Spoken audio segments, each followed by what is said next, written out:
Hello aspirants, कैसे हो आप लोग। हम लोग already environment science and tech का डिस्कशन कर चुके हैं और अभी हम लोग क्या करेंगे, ज्योग्राफी का डिस्कशन करेंगे। बेसिकली ज्योग्राफी में आप सबको पता है कि 8 क्वेश्चन आए थे और 8 में मतलब एक साथ नहीं करते हैं, वो फिर ज़्यादा लंबा हो जाएगा।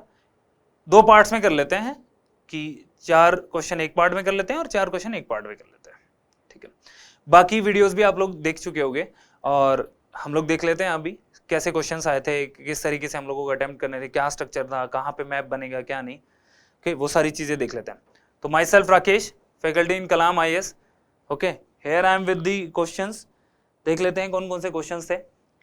सबसे जो पहला क्वेश्चन आया था वो क्या क्वेश्चन था कि describe the characteristics and types of primary rocks. कि भाई प्राइमरी रॉक्स की कैरेक्टरिस्टिक्स बतानी थी और टाइप बतानी थी। 10 मार्क्स का क्वेश्चन था, 150 वर्ड्स में आपको अटेम्प्ट करना था।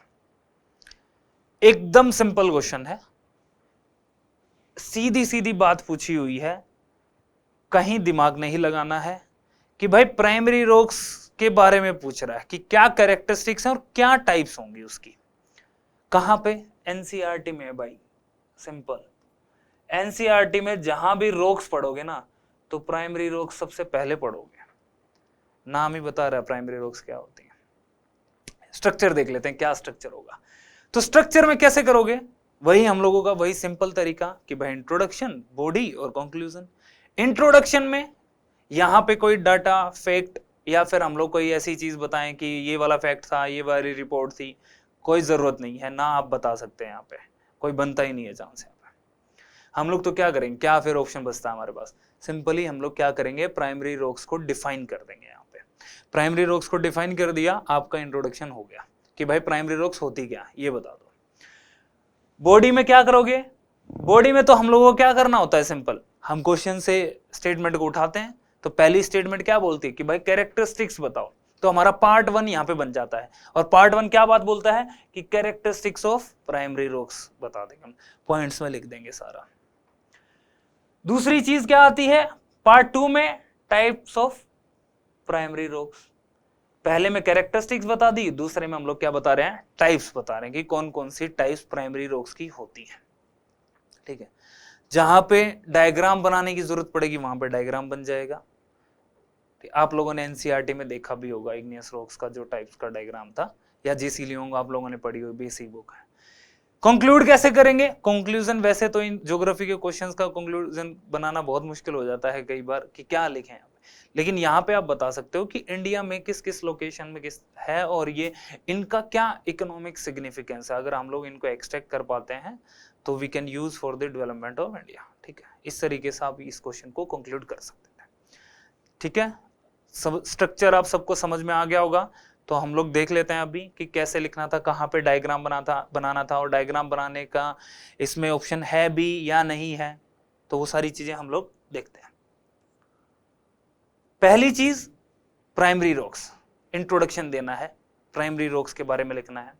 क्वेश्चन में पूछा हुआ है, नहीं भी आता है ना कि एग्जैक्टली होता क्या चीज है, तो भी तुम नाम से इस चीज को थोड़ा सा हिंट मिल जाएगा। प्राइमरी रॉक्स, प्राइमरी का मतलब पहला, फर्स्ट। जो रॉक्स सबसे पहले बनी होंगी, जो रॉक साइकिल है, उस रॉक साइकिल तो पढ़ी होगी, याद भी होगी। रॉक साइकिल में जो सबसे पहले जो रॉक बनी होगी उसी को हम लोग क्या बोलेंगे, प्राइमरी रॉक बोलेंगे। हालांकि थोड़ा सा इसमें डिफरेंस है। क्या डिफरेंस है, ये जो प्राइमरी रॉक बनती है ये किससे बनती है, जब मैग्मा मतलब बाहर जब लावा आता है, लावा ठंडा हो जाता है, सॉलिडिफाई हो जाता है, तब जो प्रोडक्ट बनता है वो प्राइमरी रॉक होता है, वो इग्नियस रॉक होता है। तो सिंपल आप डेफिनेशन लिख सकते थे कि by the solidification of lava. Primary rocks किसको बोलते हैं, जो लावा के सॉलिडिफाई होने से बनती हो और जो सबसे पहले बनती हो रॉक साइकिल में, उसको हम लोग क्या बोलेंगे, प्राइमरी रॉक्स बोलेंगे, ठीक है। आप लोगों ने देखा भी होगा, ठीक है। तो ये आपका इंट्रोडक्शन होगा। आगे चलते हैं, आई होप आपने ऐसे ही लिखा होगा, ठीक है। फर्स्ट पार्ट आ जाता है। फर्स्ट पार्ट में क्या करना था, वही क्वेश्चन से स्टेटमेंट उठाया कि कैरेक्टरिस्टिक्स ऑफ प्राइमरी रॉक्स। हमें प्राइमरी रॉक्स की कैरेक्टरिस्टिक्स बतानी थी कि कौन कौन सी कैरेक्टरिस्टिक्स है। ठीक है, मेन पार्ट है ये भी क्वेश्चन का, दो ही मेन पार्ट है यहाँ पे। तो पहले पार्ट में कैरेक्टरिस्टिक्स में पहली चीज तो हम सबको पता है कि बेसिकली कहाँ से कैसे बनती है, लावा से बनती है, और लावा जब ठंडा हो जाता है। ठीक है, तो पहली चीज तो आपकी आ गई कि भाई लावा से बन गई। दूसरी चीज की अगर मैं बात करूं तो ये लावा के ठंडे होने से बनी है ना, तो लावा कहीं तो ठंडा होगा, या तो बाहर का मतलब ये जो अर्थ का सरफेस है, या तो अर्थ के सरफेस से बाहर आ गई होंगी, बाहर निकल के लावा आ गया होगा, ओके, या फिर ये अर्थ के अंदर ही ठंडा हो गया होगा, दोनों पॉसिबिलिटी है।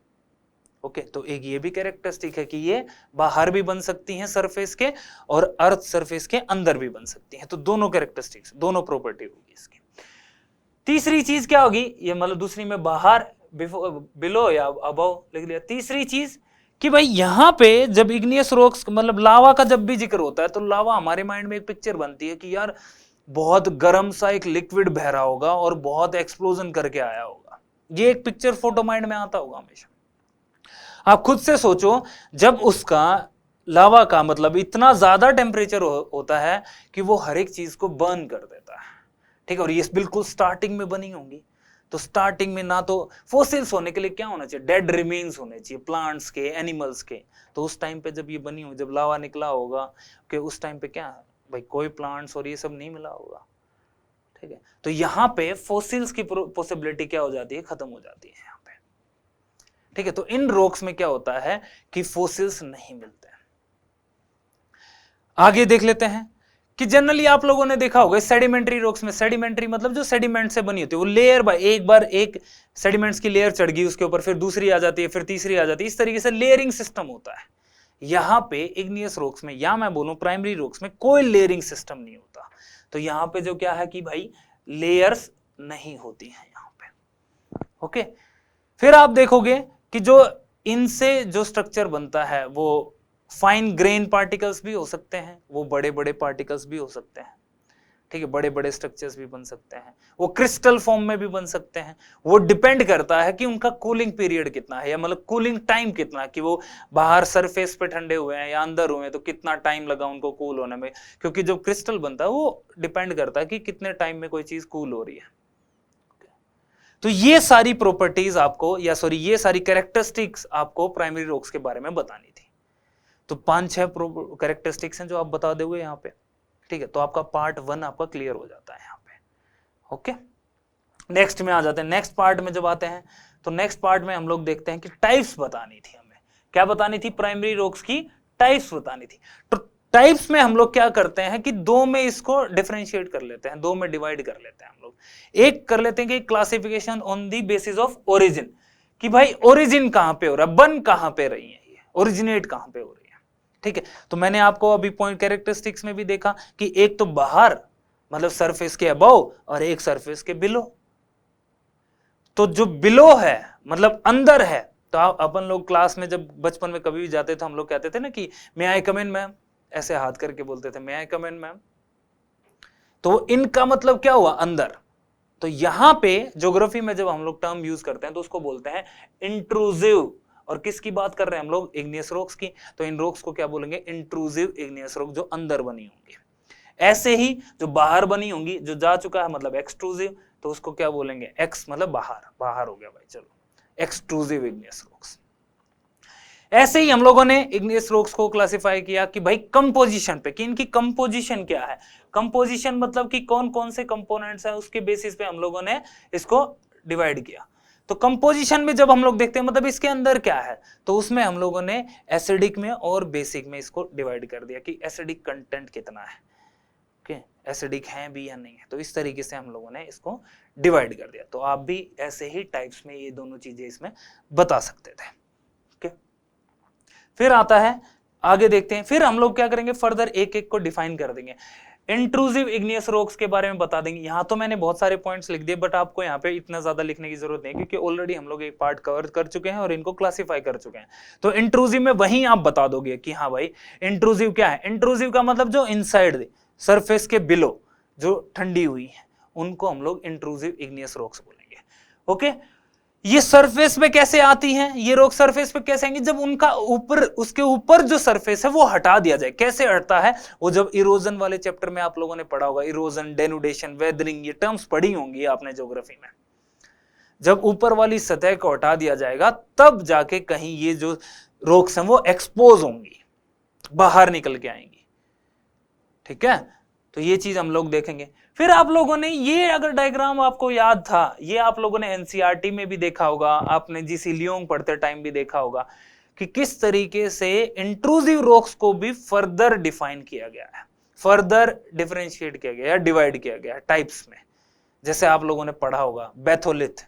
बेथोलिथ क्या होता है, वो चैम्बर होता है जहां से लावा निकल रहा होता है। ठीक है, लावा का जो चैम्बर होता है। फिर आपने डाइक्स पढ़ा होगा, सिल पढ़ा होगा। ओके, सिल में आप लोगों ने देखा होगा जो हॉरिजॉन्टली, जैसे कि ये आप लोगों ने देखा, जब लावा क्या करता है, जो मेंटल प्लूम से या बेथोलिथ से ऊपर आता है और क्या करता है, हॉरिजॉन्टली फ्लो करने लगता है, तो उसको हम लोगों ने क्या बोला, सिल बोला। और जब वो वर्टिकली, एक जैसे कि एक कोई स्टैंड बन गया हो, एक पोल खड़ा हो गया हो, तो तब उसको हम लोगों ने क्या बोला, उसको डाइक बोला। हम लोगों ने उसको क्या बोला, डाइक बोला। और अगर वो डोम शेप की, अगर लावा इस डोम शेप में अगर बन जाता है तो उसको क्या बोला था हम लोगों ने, लेकोलिथ्स बोलते हैं उसको। यही लावा जब अगर मान लो इस तरीके से वेवी शेप में अगर स्ट्रक्चर एक्वायर कर लेता है तो उसको फेकोलिथ बोलते हैं। ये सिंपली आप पॉइंट्स लिख सकते थे, आप बता सकते थे कि इंट्रूसिव जो रॉक्स हैं, इंट्रूसिव इग्नियस रॉक्स है, उसकी भी फर्दर टाइप्स हैं, तो इनके नाम लिख सकते थे। और ये वाला फोटो या ये वाला जो डायग्राम है वहां पे बना सकते थे, टाइप सीधा। ये इतना सब लिखने की जरूरत नहीं है आपको यहाँ पे।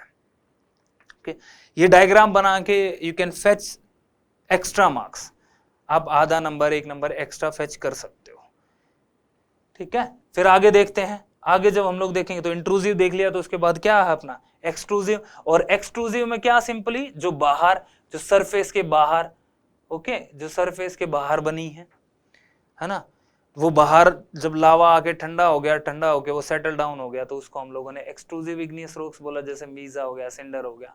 ओके, तो यहाँ पे क्या बनते हैं, स्मूथ ग्रेन्स बनते हैं, यहाँ पे छोटे छोटे स्मूथ ग्रेन्स बनते हैं, क्योंकि यहाँ पे रैपिड कूलिंग होती है। क्या बाहर, क्योंकि टेम्परेचर डिफरेंस बहुत ज्यादा होता है ना भाई, अंदर से लावा इतना गर्म आया, बाहर तो टेम्परेचर उतना ज्यादा नहीं है जितना लावा का टेम्परेचर, तो एकदम से क्या होता है, वो सडन कूलिंग होती है यहाँ पे। ठीक है, तो ये एक्सट्रूसिव रॉक्स बनेंगी आपकी। फिर आता है जब हम लोगों ने कंपोजिशन के बेसिस पे देखा कि कंपोजिशन में क्या क्या था भाई, है ना। कंपोजिशन के बेसिस पे हम लोगों ने बताया था कि भाई एसिडिक और बेसिक, एसिडिक के भी 2-4 पॉइंट लिख देते और बेसिक के भी 2-4 पॉइंट लिख देते, ज्यादा लिखने की जरूरत नहीं। एसिडिक रॉक्स कौन सी, जिनमें सिलिका कंटेंट हाई होता है, क्योंकि सिलिकॉन की जो एसिडिक प्रॉपर्टीज होती हैं भाई जनरली, तो हाई कंटेंट ऑफ सिलिका जिसमें होता है उसको हम लोग क्या बोलते हैं, एसिडिक रॉक्स बोलते हैं।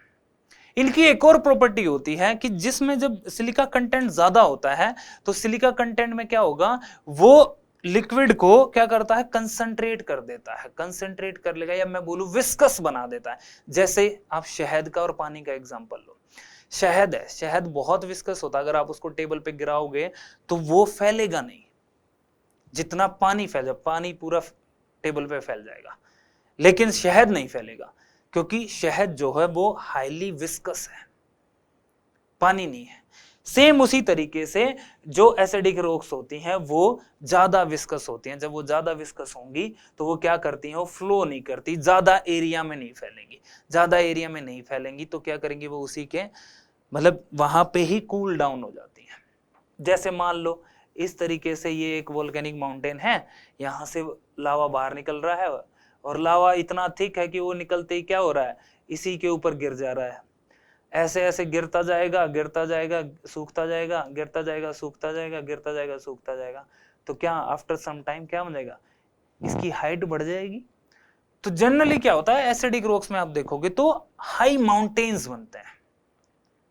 ओके, क्या बनते हैं आपके, हाई माउंटेन्स बनते हैं, और ये हार्ड कॉम्पैक्ट होते हैं। ओके, कॉम्पैक्ट, ये चीजें, इसका एग्जाम्पल आप जो दे सकते हो ग्रेनाइट। ग्रेनाइट मतलब जो आप लोगों ने घरों में जो किचन पे जो स्लैब लगा रखी है ना ग्रे कलर की, वो ग्रेनाइट है। वो ग्रेनाइट का पत्थर, वो अब आप बता सकते हो कि ये इग्नियस रॉक है और इग्नियस में भी ये एसिडिक रॉक है। तो इस तरीके से आप बता सकते हो अपने मम्मी पापा को कि मम्मी ये देखो ये जो है इग्नियस रॉक है, इसकी क्या क्या प्रॉपर्टी और ये कैसे बनी होगी वो जाके बता सकते हो आप। ठीक है, तो ये एसिडिक रॉक देख लिया। बेसिक रॉक देखेंगे तो बेसिक रॉक में सिंपल क्या कि भाई एसिडिक में क्या था, एसिडिक रॉक्स में सिलिकॉन कंटेंट ज्यादा था और वहां पे एक्सप्लोजन होता है, एक्सप्लोजन होगा तो लोग मतलब वहां पे नहीं रुक पाएंगे। पर बेसिक में ऐसा नहीं होता, बेसिक में सिलिका कंटेंट क्या होता है, कम होता है। जब सिलिका कंटेंट कम होगा तो वो क्या ज्यादा विस्कस होगा, नहीं, विस्कोसिटी कम हो जाएगी। जब विस्कोसिटी कम हो जाएगी तो मैंने आपसे बताया था पानी वाला एग्जांपल, पानी की विस्कोसिटी कम होती है तो वो फैल जाता है। तो सेम इसी तरीके से जो बेसिक लावा होता है वो क्या करता है, फैलता है, उसको हम बसाल्ट बोलते हैं, बहुत एरिया में फैलेगा। अगर इसका एग्जाम्पल मैं आपको बताऊं तो डेक्कन पढ़ा होगा आपने, डेक्कन प्लेटू। तो डेक्कन प्लेटू में क्या था कि भाई लावा निकला और लावा इतने ज्यादा एरिया में फैल गया, क्योंकि विस्कस तो था नहीं तो बहुत दूर तक जा सकता था वो, और बहुत दूर जाने के बाद वो सेटल डाउन हो गया, बहुत फ्लो करता है। तो यहाँ पे देखोगे तो ये क्या करता है, जैसे कि मान लो ये आपका अर्थ का सरफेस और यहां से निकला और ये इस तरीके से फैलता जाता है आराम से। ऐसे एक्सप्लोजन नहीं होता है यहाँ पे कि एकदम से एक्सप्लोजन करके आए और दूर तक एकदम फैल जाए, आसमान में फैल गया, ऐसा ये एकदम ऐसे निकलेगा जैसे पानी निकल रहा हो अंदर से और ऐसे फैलता जाएगा। लोग इधर फोटो वोटो खिंचा सकते हैं आराम से, लेकिन एसिडिक में ऐसा नहीं होता कि जाके तुम फोटो ले लो कि मैं इंस्टाग्राम पे डालूंगा, वहां ऐसा नहीं होगा, वहां तो एक्सप्लोजन होता है। ओके, तो ये चीजें आप बेसिक रॉक्स के बारे में बता सकते थे कि यहाँ पे पुअर सिलिका कंटेंट होता है, ये कूल स्लोली बहुत दूर तक फैल सकते हैं, और जब बहुत दूर तक ये फैलते हैं तो क्या राइज होते हैं, वहां पे क्या राइज होते थे, हाई माउंटेन्स राइज होते थे। यहाँ पे क्या, प्लेटूज, जैसे डेक्कन प्लेटू की हम लोग बात करते हैं, यहाँ पे क्या बनते हैं, प्लेटूज बनते हैं। डेक्कन प्लेटू एग्जांपल हो गया, ठीक है। एग्जांपल आप बसाल्ट दे सकते हो, गैब्रो, डोलेराइट, ये सारे इसके एग्जांपल हैं। डार्क कलर रहेगा, हैवी एलिमेंट्स इसमें मिल जाएंगे, इसीलिए तो आप देख रहे होगे ना कि भाई डेक्कन का जो रीजन होता है, हम लोग जानते हैं प्लेटू के नाम से जानते हैं, मेरे माइंड में मिनरल्स आते हैं, जैसे कि यार वो मिनरल रिच एरियाज होते हैं, प्लेटूज के बारे में हमेशा बोलते हैं। तो इस तरीके से आप इस क्वेश्चन में क्या कर सकते थे, डिवाइड कर सकते थे डिफरेंट चीजों में। आप बता सकते थे कि टाइप्स किस तरीके से, भाई कंपोजिशन के बेसिस पे देख लिया, ओरिजिन के बेसिस पे देख लिया। ओके, तो इस ऐसे ही ये क्वेश्चन अटेम्प्ट हो सकता है। वही अब अगर मैं कंक्लूजन की बात करूं तो कंक्लूजन में क्या आ जाएगा, सिंपल वही कि जो ये मिनरल्स हमें यहाँ से इस सोइल से मिलते हैं या इन रॉक से जो मिलते हैं वो बहुत इकोनॉमिकली हमारे लिए इंपॉर्टेंट होते हैं। अगर हम उनको अच्छे से एक्सट्रैक्ट कर पाते हैं और बाय यूजिंग टेक्नोलॉजी, तो ये हमारी डेवलपमेंट में बहुत अच्छा रोल प्ले करते हैं। इस तरीके से आप इसको कंक्लूड कर सकते हो। तो और इंडिया के जो डेक्कन वाला पार्ट है, इंडिया का जो सदर्न वाला रीजन है, उसमें आपको इग्नियस रॉक्स ज्यादा मिलती है। ठीक है, तो ये चीज आप बता सकते थे यहाँ पे। ओके, तो ये डिमांड थी पहले क्वेश्चन की। आई होप आप लोगों को समझ आएगा कि किस तरीके से अटेम्प्ट करना था। बाकी जो 2023 वाले जो बच्चे हैं जिनको देना है आगे, बस क्वेश्चन को इतना समझना है अपने को कि अगर नहीं भी आ रहा है तो मैं कैसे लिखूं, क्योंकि आप इतना तो है नहीं कि भाई कुछ भी नहीं पढ़ा है और जाके सीधा पेपर लिख रहे हो।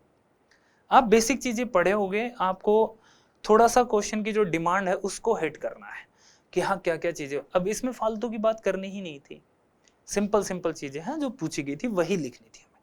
चलो, तो हम भी अब सिंपल बातें कर लेते हैं, सेकंड क्वेश्चन पे आ जाते हैं। सेकंड क्वेश्चन भी सिमिलर सा ही है। ओके, रिपीट हुआ है, पहले भी डेक्कन के बारे में पूछा हुआ है, इस बार फिर से पूछ लिया है, ठीक है। और इग्नियस में भी वो ऑलरेडी अभी देखे ही हम लोग। क्या कहता है क्वेश्चन, देख लेते हैं कि discuss the natural resource potentials of Deccan trap. ये भी 10 मार्कर क्वेश्चन है, 150 वर्ड्स में बताना था। पढ़ने में तो बहुत आसान लग रहा होगा कि यार हमें डेक्कन ट्रैप का जो नेचुरल रिसोर्स का पोटेंशियल है वो बताना है, वो डिस्कस करना है। हाँ सिंपल है, लेकिन एक छोटा सा झोल भी है, थोड़ा सा कंफ्यूजन होता है यहाँ पे। कैसे, क्योंकि जब भी हम लोग डेक्कन ट्रैप सुनते हैं ना, तो डेक्कन ट्रैप सुनते ही डेक्कन प्लेटू माइंड में आता है, और डेक्कन प्लेटू माइंड में आएगा तो हमारे माइंड में आता है कि यार मिनरल्स होंगे, आयरन, कोबाल्ट, निकल, कॉपर, ये सब माइंड में आता है, और फिर हम लोग बाकी रिसोर्सेज को भूल जाते हैं। यहां पे जो एक बात बोल रहा है वो आपसे क्या कह रहा है, नेचुरल रिसोर्स। किसकी बात कर रहा है वो, नेचुरल रिसोर्स की बात कर रहा है। एक बार जरा सोचना, रिकॉल करना 6 क्लास के एनसीईआरटी, उसमें नेचुरल रिसोर्सेज है। क्या होते हैं नेचुरल रिसोर्सेज? किस चीज को आप नेचुरल रिसोर्स बोलोगे? क्या खाली मिनरल्स, आयरन, कोबाल्ट, निकल जो हमें अर्थ के सरफेस से मिलते हैं, अर्थ क्रस्ट से मिलते हैं, वही नेचुरल रिसोर्स होते हैं? नहीं ना, बहुत सारी चीजें हैं जो आप नेचुरल रिसोर्सेज में इंक्लूड कर सकते हो। और हमें डेक्कन वाले रीजन के जो नेचुरल रिसोर्सेज हैं, जो अवेलेबल रिसोर्सेज हैं, उनके बारे में बात करनी थी। आप खाली मिनरल्स के बारे में नहीं लिख सकते थे इस क्वेश्चन में, ठीक है? तो इस तरीके से आपको सोचना था थोड़ा सा कि यार, और गलती हुई होगी। फर्स्ट लुक में आप देखोगे तो सिंपल क्या करोगे आप, क्योंकि उस टाइम पे क्या होता है, बहुत ज्यादा प्रेशर होता है और आप लिख रहे होते हो, तो आप सिंपल क्वेश्चन पढ़ोगे कि discuss the natural resources potential of Deccan trap, कि भाई डेक्कन ट्रैप का क्या क्या पोटेंशियल है, क्या कौन कौन से रिसोर्स हैं, तुरंत लिखा और आप शुरू कर दोगे इसको बस। लेकिन काम डाउन, थोड़ा सोचो कि यार एक एक वर्ड इंपॉर्टेंट है, और वो वर्ड था नेचुरल रिसोर्स, उसका पोटेंशियल देखना था हमको, तो वो डिस्कस करना था। अब नेचुरल रिसोर्स आप अपने खुद से आसपास देखो कि क्या क्या नेचुरल रिसोर्सेज हो सकते हैं, उन सब के बारे में लिखना था और फिर उसको कंक्लूड करना था आपको।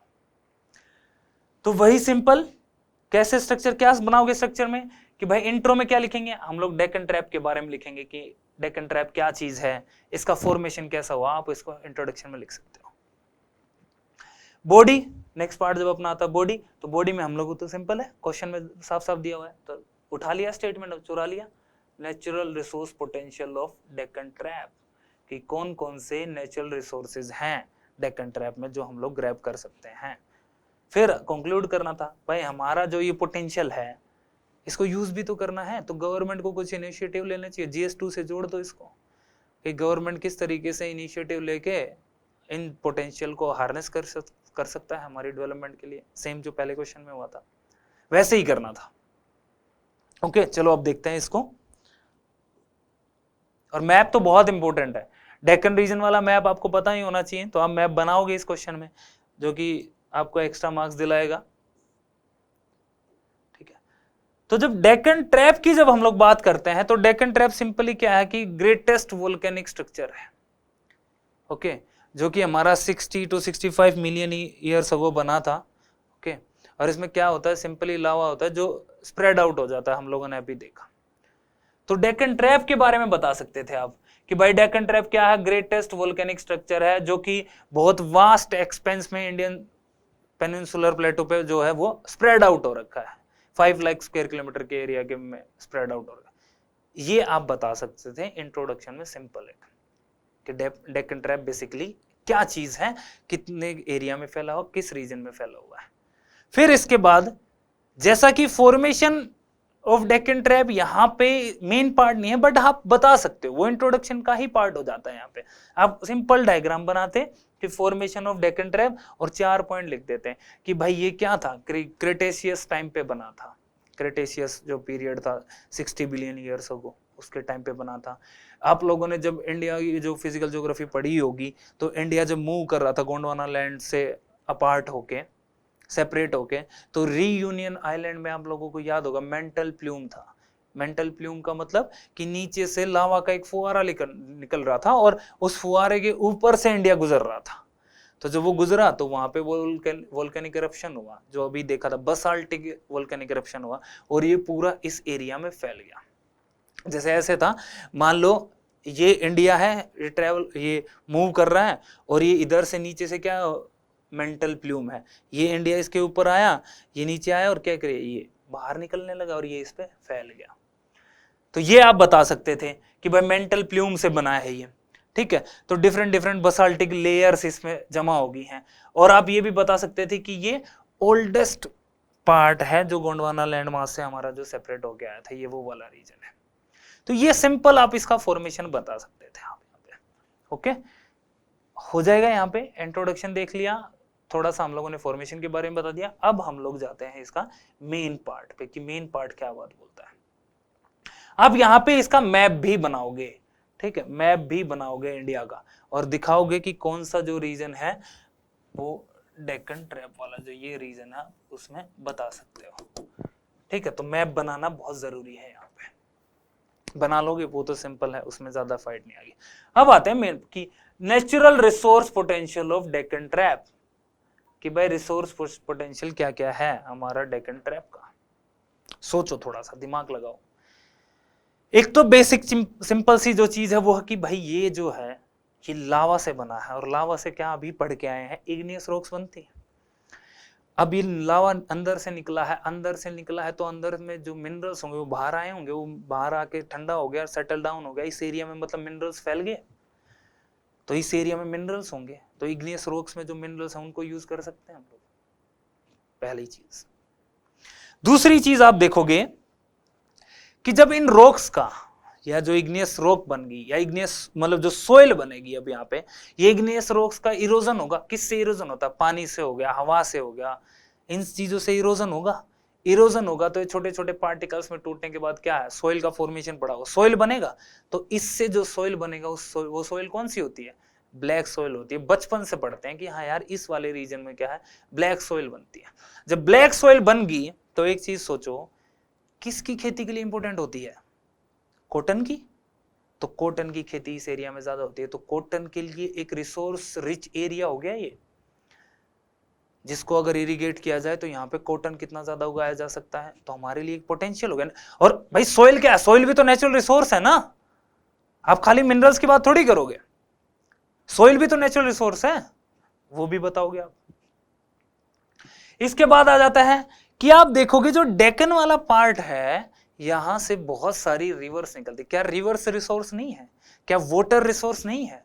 तो वाटर रिसोर्स का भी कृष्णा हो गया, गोदावरी हो गया, ये सब इसी रीजन से तो ओरिजिनेट होती हैं, तो उनके बारे में भी आप बताओगे, क्योंकि वाटर भी तो एक पोटेंशियल रिसोर्स है ना भाई, नेचुरल रिसोर्स है, उसको भी तो यूज करना। जब रिवर्स यहां से ओरिजिनेट होंगी, यहां से निकलेंगी, तो हम लोग इन रिवर्स पर डैम बना के हाइडल एनर्जी को यूज कर सकते हैं, तो हाइडल एनर्जी भी हमारे लिए रिसोर्स होगी, हम यूज करेंगे उसको। ओके, तो ये ब्रेक कर सकते हो। फिर हम लोगों ने देखा था कि इस अभी थोड़ी देर पहले इग्नियस वाले क्वेश्चन में देखा ना था कि यहां से बसाल्टिक जो रॉक्स में तो क्या बनाती है, प्लेटूज बनाती है, और ये प्लेटूज में क्या हो गए, मिनरल्स। मिनरल कौन से? आयरन और मिका, काइनाइट और डिफरेंट डिफरेंट टाइप्स। अब यहाँ पे आप इंडस्ट्री लगा लो, यूज कर लो, एक्सट्रैक्ट कर लो इनको। ओके, फिर आप देखोगे वेजिटेशन। क्या वेजिटेशन? जो डिफरेंट टाइप्स ऑफ फॉरेस्ट हैं, वेस्टर्न घाट्स हैं, वेस्टर्न घाट्स में कितने टाइप के तो ट्रीज हैं, प्लांट्स हैं, टिम्बर हम लोग वहां से ले सकते हैं, वो हमारे लिए क्या नेचुरल रिसोर्स नहीं है? क्यों अपने आप को सीमित करना है हमें? We don't have to confine our ideas, we have to be very open. आप अपने आप को ओपन करो यार, नेचुरल रिसोर्स की बात कर रहा है तो नेचुरल रिसोर्स तो बहुत कुछ हो सकता है ना, then come with it. Okay, और उस चीज को लिखो आप वहां पे। ओके, तो यहां से हम लोग देखेंगे डिफरेंट टाइप्स ऑफ फॉरेस्ट हैं, जिसमें वाइल्ड लाइफ भी तो नेचुरल रिसोर्स है हमारे लिए, उन सब चीजों के बारे में बताओ आप। ठीक है, फिर आगे देखते हैं तो हम लोग विंड। क्या विंड एक नेचुरल रिसोर्स नहीं? क्या हम उसका यूज नहीं कर सकते? जो लैंड ब्रीज, सी ब्रीज, या फिर कोस्टल एरियाज पे जो विंड्स, क्योंकि ये जो डेक्कन ट्रैप वाला जो रीजन है वो कोस्टल एरिया में भी जाता है, इवन जो कॉन्टिनेंटल शेल्फ है आप देखोगे अरेबियन सी में, वहां पे भी है। तो क्या वहां पे जो हवाएं चल रही है हम लोग उसका यूज नहीं कर सकते? क्या उसके पोटेंशियल वो यूज नहीं किया जा सकता? ठीक है, तो उन सब के बारे में। नेचुरल गैस, कोल और गैस, हालांकि आप यहां पे कॉन्ट्राडिक्ट करोगे सर थोड़ी देर पहले तो आपने बोला था कि इग्नियस में वो फोसिल्स नहीं होते, फोसिल्स नहीं होंगे तो कोल और गैस कहां से आएगा? सही बात है, लेकिन ये इग्नियस जब आया हुआ तब तो मतलब स्टार्टिंग में नहीं रहे होंगे ना फोसिल्स, स्टार्टिंग में प्लांट्स और वो सब नहीं, लेकिन बहुत टाइम जब बीतता गया होगा तो प्लांट्स, एनिमल्स ये सब आएंगे, और वो फिर क्या हो गए होंगे, दब गए होंगे, मर गए होंगे, टाइम के साथ दबते चलेंगे, तो उनका तो फोसिल बना होगा ना, तो उन्हीं के कोल फील्ड्स मिलते हैं यहाँ पे। आप कोल फील्ड्स देखोगे जो सिंगरौली में है, सतपुड़ा में है, पेंच में है, कान्हा में है, ये एग्जांपल्स आपको नोट कराने हैं, एग्जांपल्स लिखोगे हर एक पॉइंट के साथ आप यहाँ पे। फिर आप रेंजेस की बात करोगे, जैसे महादेव हो गया, कैमूर हिल्स हो गया, मैकाल हिल्स हो गया, ये सारी रेंजेस भी क्या है, यहाँ पे भी डिफरेंट टाइप्स ऑफ मिनरल्स मिलते हैं, इनका भी हम यूज कर सकते हैं, ये नेचुरल रिसोर्सेज है हमारे लिए, और क्या। फिर आप यहाँ पे टिम्बर हो गया, फायरवुड हो गया।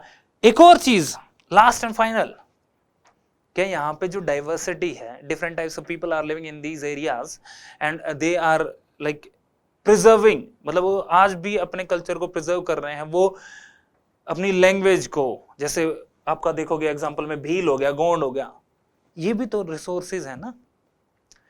तो आपको यहां पे बस गलती जो होती वो यही गलती होनी थी कि हम लोग अपने आप को कन्फाइन करते और लिमिट कर लेते कि यार हम लोग तो सिर्फ नेचुरल रिसोर्सेज की बात करें और मिनरल्स की ही बात करते हैं। तो वो चीजें नहीं करनी थी हमको। यहाँ पे हमें अपने आप को ओपन करना था, खोलना था कि भाई हाँ क्या क्या चीजें सोची जा सकती हैं। इस तरीके से क्वेश्चन अटेम्प्ट होगा। आप देखोगे 10 पॉइंट हो गए यहाँ पे, और यही पॉइंट लिखने तो, और तो कोई पार्ट तो ब्रेक हो नहीं रहा इस क्वेश्चन में। ठीक है भाई, आप स्टार्टिंग में डेक एंड ट्रैप के बारे में बता दोगे, फिर आप उसका फॉर्मेशन बता दोगे, आपने नेचुरल रिसोर्सेज का पोटेंशियल बता दिया कि कौन कौन से natural resources we can get from these areas, आप मैप बना दोगे, आप कंक्लूड कर दोगे कि यही जो नेचुरल रिसोर्सेज हैं इन्हीं पे अगर हम लोग गवर्नमेंट के इनिशिएटिव्स को अगर स्टार्ट करें और यहाँ के जो मतलब यहाँ पे जो हिल्स हैं यहाँ पे इन चीज़ों को डेवलप करें, यहाँ पे क्या कर सकते हैं, टूरिज्म को सपोर्ट कर सकते हैं हम लोग कि ताकि इस एरियाज में टूरिज्म फैले और हम लोग वहाँ से अपने इसको यूज करें। ये नेचुरल रिसोर्सेज हैं, लोग जाते हैं यहाँ पे देखने के लिए लोग। तो इस तरीके से आप इसको कंक्लूड कर सकते थे कि ये हमारे जो नेचुरल रिसोर्सेज हैं these can help us in the economic development. आप थोड़ा कनेक्ट कर दो आपको GS3 से इसको, ऐसे ही क्वेश्चन अटेम्प्ट करना था आपको। ओके चलो आगे देखते हैं। अब नेक्स्ट क्वेश्चन पे आ जाते हैं। नेक्स्ट क्वेश्चन क्या कहता है भाई, एग्जामिन द पोटेंशियल ऑफ, देख रहे हो पोटेंशियल वर्ड बहुत इंपॉर्टेंट है। किसी भी चीज को जब आप नेक्स्ट टाइम के लिए पढ़ रहे होगे तो पोटेंशियल वर्ड, हर एक चीज का पोटेंशियल देख लेना। पर्टिकुलर कोई एनर्जी पढ़ रहे हो, पर्टिकुलर कोई जगह के बारे में पढ़ रहे हो तो इस जगह का क्या पोटेंशियल है, या आप ज्योग्राफी से रिलेटेड कोई चीज टर्म पढ़ रहे हो तो उसके पोटेंशियल का ध्यान रखना है, क्योंकि बहुत बार पूछता है क्वेश्चन उस पर। Examine the potential of wind energy in India and explain the reasons for their limited spatial spread. 10 marks का क्वेश्चन था, 150 वर्ड्स में लिखना था। ओके हम लोग पहले 10 मार्क्स वाले डिस्कस कर रहे हैं। क्या है क्वेश्चन में, सीधा डायरेक्ट क्वेश्चन है, कोई इधर उधर नहीं बात कर रहा है। ये भी क्या बोल रहा है कि भाई examine the potential of wind energy, कि इंडिया में जो विंड एनर्जी का जो पोटेंशियल है इंडिया का उसको एग्जामिन करो, मतलब उसके बारे में बताओ आप कि कहां कहां पे है, उसको एग्जामिन करना था। फिर था explain the reason for their limited special spread, लेकिन इसके साथ ये एक और बात बोल रहा है कि ये वो कारण भी बताओ, वो रीजन भी बताओ जिनके कारण क्या हो रहा है कि हम विंड एनर्जी के पोटेंशियल को एग्जैक्ट वे में हम लोग यूज नहीं कर पा रहे, और जो ये स्पेशल स्प्रेड है वो नहीं कर पा रहे हैं कि डिफरेंट डिफरेंट रीजन्स में जाके हम लोग विंड एनर्जी को हार्नेस करें। Why we are not able to do that, we have to write those reasons in this question. And how you will attempt this question, basically we know that कि पहले introduction हो गया, फिर आपका body हो गया, and then we have to conclude with a positive remark. तो यहां पे क्या विंड एनर्जी के बारे में बात हो रही है, बोल रहा है ना कि पोटेंशियल है, पोटेंशियल है तो मतलब something is India is doing to harness this potential. तो आप इंट्रोडक्शन में ऐसे ही स्टार्ट कर सकते हो कि हाँ इंडिया की कैपेसिटी है, इंडिया का कोई अगर आपके पास फैक्ट है विंड एनर्जी से रिलेटेड तो वो आप बता सकते हो। इंडिया का अगर विंड एनर्जी पोटेंशियल में मतलब अगर देखो इंस्टॉल्ड कैपेसिटी में अगर इंडिया कोई रैंक है तो आप वो बता सकते हो। ठीक है, फिर बॉडी में एज यूजुअल बहुत सिंपल है, हम लोग ब्रेक कर लेंगे पार्ट 1 और पार्ट 2। पार्ट 1 में वही क्वेश्चन से उठाया, स्टेटमेंट सिंपल, कोई अपने आप को ज्यादा शातिर नहीं दिखाना है अपने को। क्वेश्चन में दे रखा है क्या, potential of wind energy in India. Okay potential की बात करनी, कहां कहां पे पोटेंशियल है। दूसरा reason for their limited, reason की बात बताई थी, तो दूसरा पार्ट ये हो गया। थर्ड कंक्लूड कैसे, भाई गवर्नमेंट ने कोई स्कीम चलाई है विंड एनर्जी के लिए, गवर्नमेंट ने कौन कौन से स्टेप्स लिए हैं, कोई हमारा ग्लोबल टारगेट है रिन्यूएबल एनर्जी को अचीव करने के लिए टारगेट किया है हम लोगों ने कि 2070 में हम लोग जीरो नेट, और वो सारी चीजें आप लोग इसमें बता सकते थे। समझ में आया, स्ट्रक्चर समझ में आया, देख लेते हैं आगे। ओके इसमें भी मैप इंपॉर्टेंट है। तो विंड एनर्जी में इंट्रोडक्शन में आप क्या बताओगे कि भाई जो है इंडिया का जो विंड एनर्जी पोटेंशियल है या विंड एनर्जी के सेक्टर में इंडिया ग्रो कर रहा है पिछले काफी सालों से, और इंडिया का जो इंस्टॉल्ड कैपेसिटी में अगर रैंक देखे तो rank 4th in the world. तो ये आप रैंक बता सकते थे कि जो विंड पावर में है जो वो इंडिया वो है 4th, और इंडिया ने क्या किया 38 गीगावाट इंस्टॉल्ड कैपेसिटी एक्वायर कर चुका है। कैसे एक्वायर किया, बाय इंप्लीमेंटिंग डिफरेंट आइडियाज और by with the use of technology, by proper implementing of the government schemes. ये चीजें आप इंट्रोडक्शन में आप लिख सकते थे इसमें। ठीक है, आगे देखें, क्वेश्चन पे आते हैं। The potential of wind energy in India. मान लो नहीं है याद, नहीं पता कि क्या पोटेंशियल है, ठीक है, लेकिन थोड़ा सा दिमाग को ओपन करो कि विंड एनर्जी मतलब हवा चल रही है, हवा चलनी है तो कहां कहां पे हवा चलेगी वहां पे ही उसको हम लोग टरबाइन लगा के, आप लोगों ने देखा हो बचपन में तो देखा होगा ना वो, और पढ़ा हो कि विंड टरबाइंस, उसी से विंड एनर्जी अपन क्रिएट कर सकते हैं। तो सोचो कहां कहां पे इंडिया में कौन कौन सी ऐसी जगहें होंगी, कौन कौन से ऐसे प्लेसेस होंगे जहां पे हम लोग विंड एनर्जी को हार्नेस कर सकते हैं। तो आप देखोगे कि यार इंडिया का इतना बड़ा कोस्ट लाइन है, 7600 किलोमीटर के आसपास हमारा कोस्ट लाइन है, क्यों ना उसको, और कोस्ट लाइन पे लैंड ब्रीज, सी ब्रीज देखा था अभी, वो सब हवाएं चलती रहती है हमेशा। दूसरी चीज, हमारा इंडिया जो ट्रॉपिकल रीजन में है, और ट्रॉपिकल रीजन में हम लोग इस में देखेंगे, जब तुम लोगों ने प्रेशर बेल्ट्स देखा होगा, प्रेशर बेल्ट में जब मैप ये देखा होगा, तो यहाँ पे हमेशा क्या चलती रहती है, हवाएं चलती रहती हैं, हवाएं चलती रहती हैं, और इंडिया इसी रीजन में आता है, तो ट्रेड विंड्स है नहीं, ट्रेड विंड्स हमेशा चलती रहती हैं, तो इन ट्रेड विंड्स को क्यों ना हम लोग यूटिलाइज करें। हमारे यहाँ पे कितना बड़ा डेजर्ट है, डेजर्ट में कोई डिस्टरबेंस नहीं, कोई किसी तरीके का वो हिंड्रेंस नहीं है, कोई रेसिस्टेंस नहीं, हवाएं एकदम बहुत तेजी से बहती है। और हवा कैसे बहती है वैसे आपको पता होगा ये चीज, हवा कैसे, जब प्रेशर डिफरेंस हो जाता है कि एक जगह पे ज्यादा प्रेशर है, एक जगह पे कम प्रेशर है, तो ज्यादा प्रेशर से कम प्रेशर की तरफ हवा हमेशा बहती है, प्रेशर ग्रेडियंट बोलते हैं बेसिकली उसको। तो डेजर्ट है, डेजर्ट में कितना प्रेशर ग्रेडियंट होता होगा, तो हवा बहती होगी, तो वहां पे टरबाइन लगा के हम लोग इसको क्यों नहीं यूज कर सकते हैं। फिर आप देखोगे भाई पहाड़ों पे भी तो हवा चलती है, आप लद्दाख जाके देखना, लद्दाख में इतनी ठंडी हवाएं चलती हैं, इतना, क्योंकि कोल्ड डेजर्ट है, ओके, वहां पे हवाएं चलती, वहां पे हम टरबाइन लगा के क्यों ना उसको यूज करें, वहां पे भी कोई इतना ज्यादा वेजिटेशन नहीं है जो हवा को रोके हिंडर करे, ठीक है। फिर हम लोग थोड़ा सा हाइट पे जाके भी हमारे चीजें, हाँ, उनको इंप्लीमेंट कर सकते हैं, टरबाइंस को लगा सकते हैं, वहां पे जो हवाएं जो थोड़ी तेज चलती हैं तो उसके पोटेंशियल को भी यूज कर सकते हैं। फिर हम लोगों ने एक और चीज पढ़ी होगी ज्योग्राफी में कि वैलीज में भी विंड बहती है, पहाड़ों पे अब जाते हुए तो वैलीज में आप देखोगे कि इस तरीके से विंड्स बहती हैं कि ये वैली है, इसके डाउन में विंड बह रही है, ओके, तो क्यों ना हम यहाँ पे टरबाइन लगा के इसको यूज करें। नॉर्थ ईस्ट रीजन में, वेस्टर्न घाट्स में मॉनसून है, मॉनसून जब आता है तो मॉनसून के साथ हम बहुत तेज हवाएं आती हैं, तो उसको क्यों ना यूज किया जाए। मतलब हम लोग रीजन वाइज भी देख सकते हैं कि किस रीजन में कब हवाएं चलती हैं, और हम लोग सीजन वाइज भी देख सकते हैं कि कौन से सीजन में ज्यादा हवाएं चलती है, तब उसको भाई कि जैसे मान लो मॉनसून 100 दिन आ रहा है, तो 100 दिन हम लोग उन हवाओं का यूज करके विंड एनर्जी को क्रिएट कर पाए। ये पोटेंशियल है हमारे पास। यही चीजें आप लोगों को लिखनी थी सारी, कि भाई हम लोग बता सकते थे कि कोस्ट लाइन के लिए हम लोगों ने प्रॉपर पॉलिसी बना दी कि भाई हाँ यूज कर सकते हैं हम लोग। फिर हम लोग बता सकते थे कि भाई जो हमारा 100 मीटर हाइट पे भी है, हम लोग देखोगे 300 गीगावाट की पोटेंशियल है, और थोड़ा सा और ऊपर चले जाएं तो हमारा 700 के आसपास का पोटेंशियल है हमारा। आप एक और चीज देखोगे, जो हमारा 97% ऑफ द पोटेंशियल वो सिर्फ 7 स्टेट से आता है, ठीक है।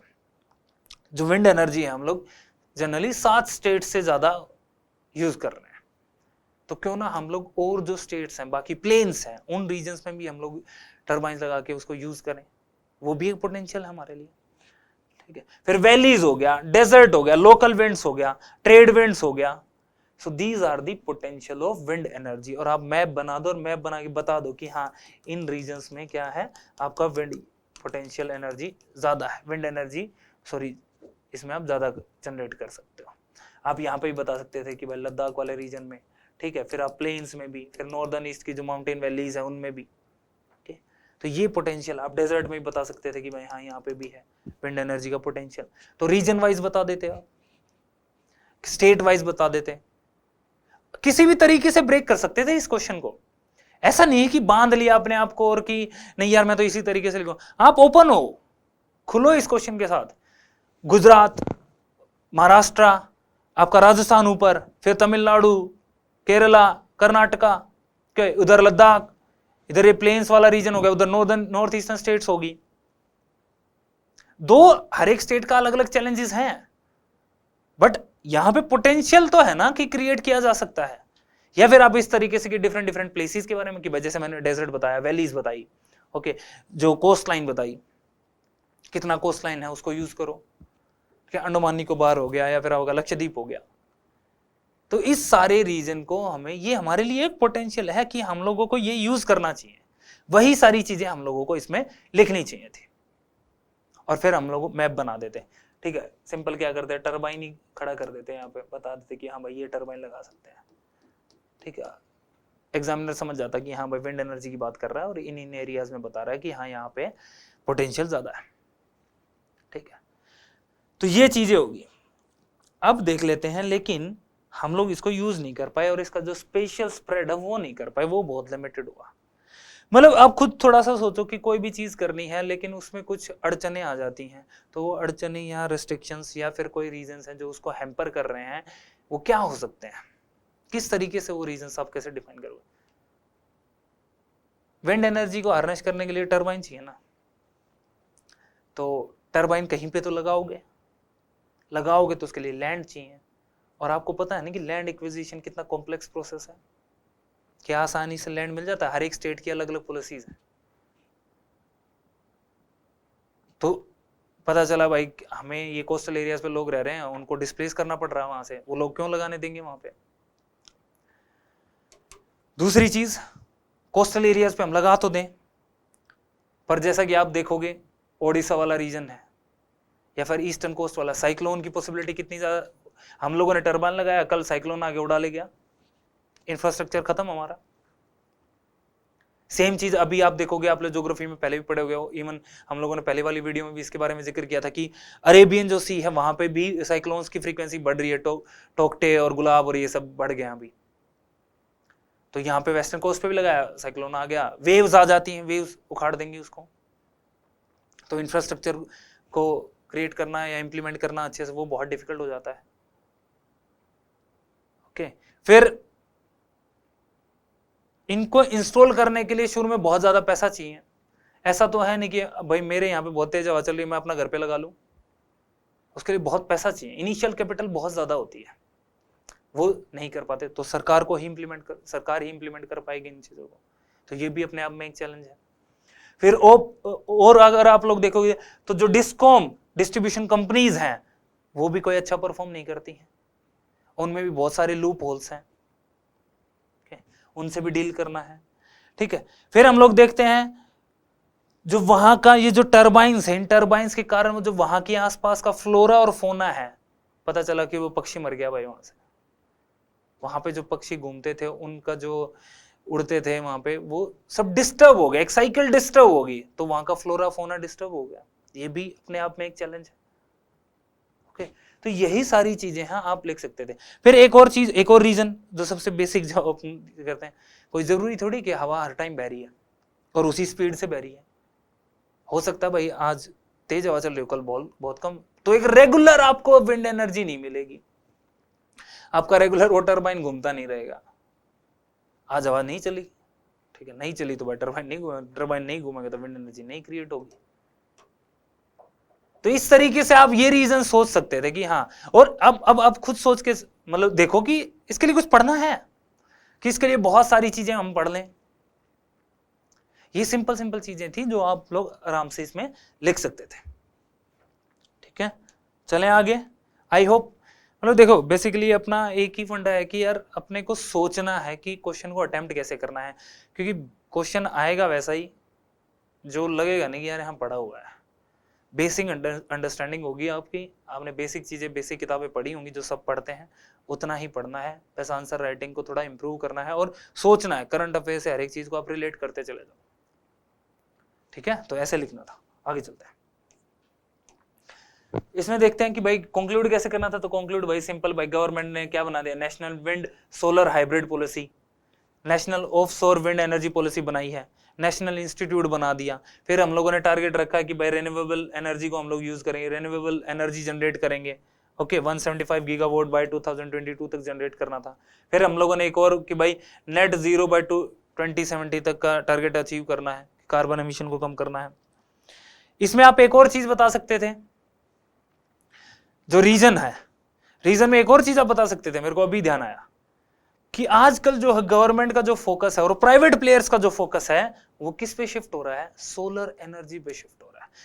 वो सारे लोग क्या कर रहे हैं, सोलर एनर्जी की तरफ ज्यादा शिफ्ट हो रहे हैं, R&D ज्यादा सोलर एनर्जी में हो रहा है, तो विंड की तरफ लोग कम ध्यान दे रहे हैं। ये एटीट्यूड भी चेंज करना पड़ेगा हमें, जो जो हमारे पास चीजें हैं हमें वो सबको हार्नेस करना पड़ेगा if we want to meet this target of net zero by 2020 मतलब 2070, और जो हम लोगों ने टारगेट्स बनाए हैं कि रिन्यूएबल एनर्जी को कितना यूज करना है। Okay, so we have to explore every option. Okay, तो इस तरीके से इस क्वेश्चन को अटेम्प्ट करना था। चलो भाई आगे चलते हैं, आज के लिए लास्ट क्वेश्चन है, फोर्थ क्वेश्चन देख लेते हैं एक बार। Discuss the meaning of colour coded weather warnings for cyclone prone areas given by India meteorological department. हमारा यही 10 नंबर का क्वेश्चन था, 150 वर्ड्स में लिखना था कि भाई क्या कलर कोडेड वार्निंग्स जारी करता है Indian meteorological department cyclone prone area. Cyclone का एक क्वेश्चन है, पहले भी साइक्लोन के बारे में पूछा हुआ था और काफी न्यूज में भी था साइक्लोन इस बार। ठीक है, ओकी हो गया, आपका टोक्टे हो गया, ये सारे बहुत ज्यादा न्यूज में थे इस बार। ठीक है, तो इसलिए ये क्वेश्चन आया था। तो देख लेते हैं एक बार क्या है, मतलब आप इंट्रो कैसे करोगे, साइक्लोन की बात हो रही तो इंट्रोडक्शन में हम क्या करेंगे, साइक्लोन्स के बारे में बता देंगे, थोड़ा बहुत तो साइक्लोन के बारे में बताओगे ना, साइक्लोन होता क्या है। ठीक है, उसके बाद बॉडी में, वही बॉडी में तो अपन को पार्ट ब्रेक करना है, तो पहले हम लोग साइक्लोन वार्निंग्स जो इशू की जाती है स्टेट गवर्नमेंट के द्वारा, कितनी स्टेजेस में की जाती है, किस तरीके से करता है, फिर हम लोग दूसरे पार्ट में क्या करेंगे, मेन पार्ट पे आ जाएंगे। और मेन पार्ट क्या था, कलर कोड था, जिसके बारे में इतना ज्यादा लिखने के लिए अपने पास था नहीं, लेकिन अपने को क्वेश्चन ब्रेक करना है, ये तो अपनी मजबूरी हो जाती है फिर। हालांकि इस क्वेश्चन में कुछ ज्यादा लिखने का है नहीं, बट स्टिल वी हैव, यही क्वेश्चन वैसे हैं जिनको मैं अपने को थोड़ा सा और दिमाग लगाना है कि अच्छा और क्या चीजें लिखी जा सकती हैं। ठीक है, कंक्लूजन बाय डिजास्टर, ये साइक्लोन क्या है, it's a type of disaster, तो we have to mitigate its effect.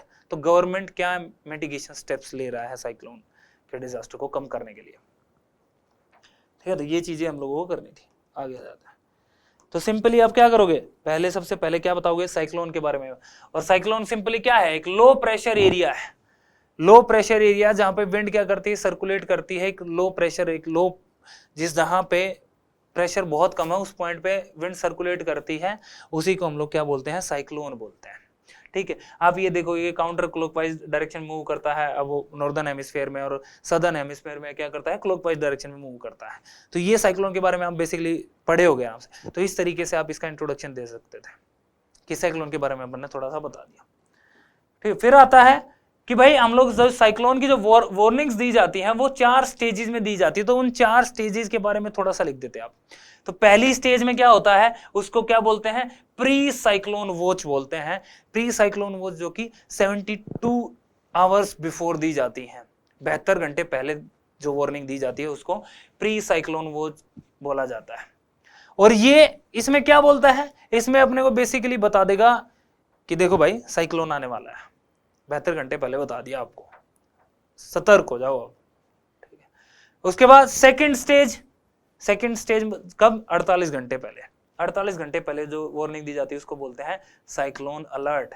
Cyclone alert में बताएगा कि किस लोकेशन पे आ रहा है साइक्लोन, ठीक है, किस डायरेक्शन में मूव कर रहा है, वहां के एडमिनिस्ट्रेशन को बता दिया, वहां के लोगों को बता दिया, फिशरमैन को एडवाइस जारी कर दी कि देखो भाई अब समुद्र में मछली पकड़ने मत जाना वरना हो जाएगा काम तुम्हारा, ये एडवाइजरी जारी हो जाती है, तो उसको बोला जाता है साइक्लोन अलर्ट।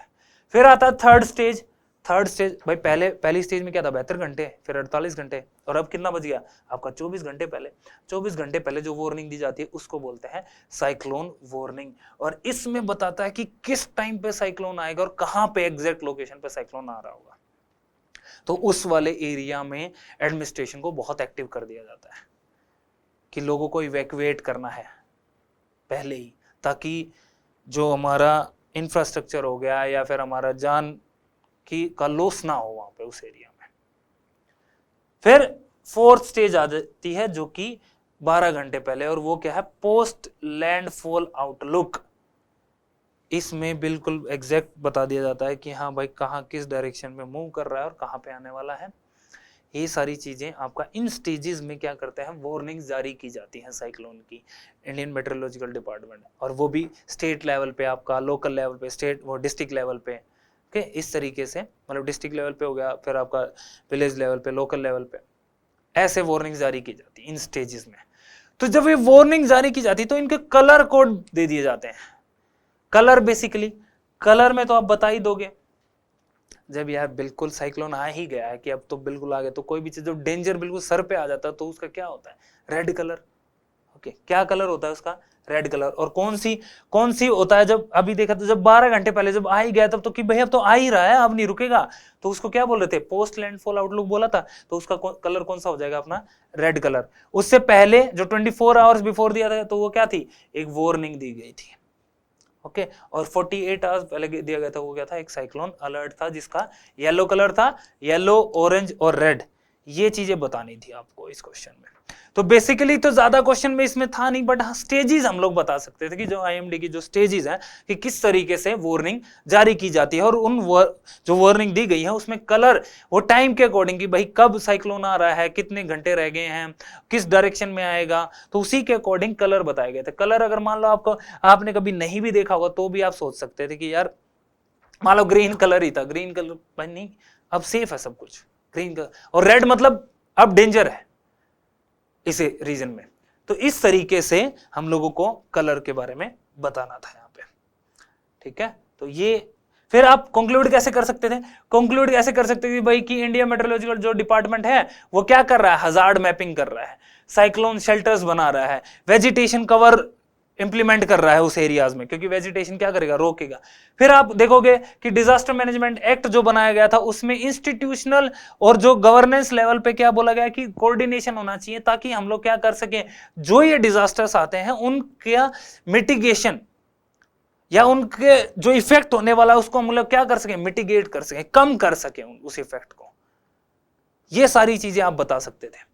ओके, कि भाई वो क्या करता है, आईएमडी क्या करता है कि पोर्ट लेवल पे वहां का एडमिनिस्ट्रेशन है, लोकल लेवल है, उनको क्या करता है, वार्निंग जारी करता है ताकि जो जान माल है उसका उसको हानि कम पहुंचे, that's because of this disaster, और जो कि साइक्लोन की यहाँ पे बात हो रही थी। हम लोग क्या करते हैं, हजार्ड मैपिंग करते हैं, साइक्लोन शेल्टर्स बना देंगे, वेजिटेशन को ग्रो कर दिया उस एरिया में, ठीक है। या फिर डिजास्टर मैनेजमेंट एक्ट की बात कर सकते थे हम लोग कि वहां पे किस तरीके से इंस्टीट्यूशनल कोऑर्डिनेशन हो रहा है, ताकि हम लोग क्या करें, डिजास्टर मैनेजमेंट को इफेक्टिवली इंप्लीमेंट कर सकें, मैनेज कर सकें बेसिकली, ठीक है। तो ये चीजें थी, ये 4 क्वेश्चन थे जो कि 10-10 नंबर वाले थे, 150 वर्ड्स में लिखने थे, एकदम डायरेक्ट क्वेश्चन थे, कोई इधर उधर वाला क्वेश्चन नहीं था। आई होप आप लोगों को समझ आए होंगे, और दैट्स ऑल, फर्स्ट पार्ट हो गया, सेकंड पार्ट में मिलते हैं। थैंक यू वेरी मच, और देखते हैं सेकंड पार्ट में किस तरीके से अपना कौन कौन से क्वेश्चन आए थे। Okay, thank you very much.